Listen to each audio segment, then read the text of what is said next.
बॅलॉट पेपरवर झाला। त्याचप्रमाणे त्यांच्या वयाला 50 वर्ष पूर्ण झाले त्यानंतरची प्रचंड अभिवादन सभा ही गिरगाव चौपाटीवर झाली।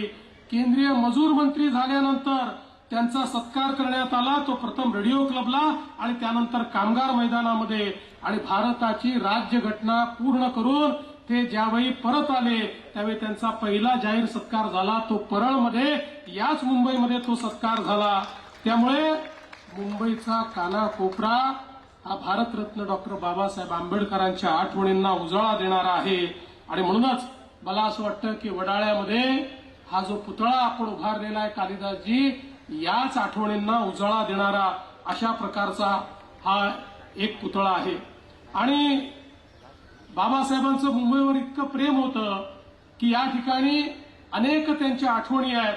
काही गोष्टी आपण ज्याचा उल्लेख करत नाही, पण एल्फिस्टन कॉलेज जवळचं वेसाइड इन आणि हुतात्मा चौकाजवळचं कोंबा आणि मरोसा अशा प्रकारची उपाहारगृह होती, ती त्यांची आवडती उपाहारगृह होती। आणि त्या ठिकाणी बाबासाहेब गेलेले आपल्याला पाहायला मिळतात।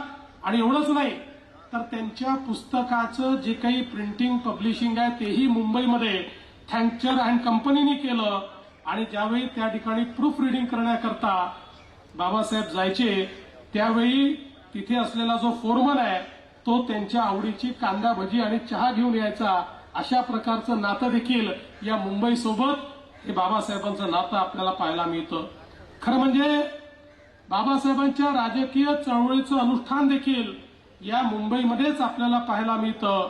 आणि मुंबई प्रांताच्या विधिमंडळामध्ये 1926 साली ज्यावेळेस बाबासाहेब गेले त्यावेळी शोषित पीडित जनसामान्यांच्या दुःखाला वेदनेला आवाज देण्याचं काम त्यांनी याच मुंबईच्या महानगरीमध्ये या ठिकाणी केलं। आणि जुलमी खोती पद्धत असेल, गुलामगिरीची ज्या बेड्या असलेली महारवतने असतील, या सगळ्यांच्या बाबतीत महत्वाचे निर्णय करायला भाग पाडलं बाबासाहेबांनी ते याच मुंबईमध्ये। आणि म्हणून खरं तर जो स्वतंत्र मजूर पक्ष भारतरत्न डॉक्टर बाबासाहेब आंबेडकरांनी स्थापन केला तो पक्ष देखील या मुंबईमध्येच त्यांनी स्थापन केला। हे मुंबईचं आणि त्यांचं नातं आहे। 1937 साली झालेल्या पहिल्या प्रांतिक निवडणुकीमध्ये भारतरत्न डॉक्टर बाबासाहेब आंबेडकरांनी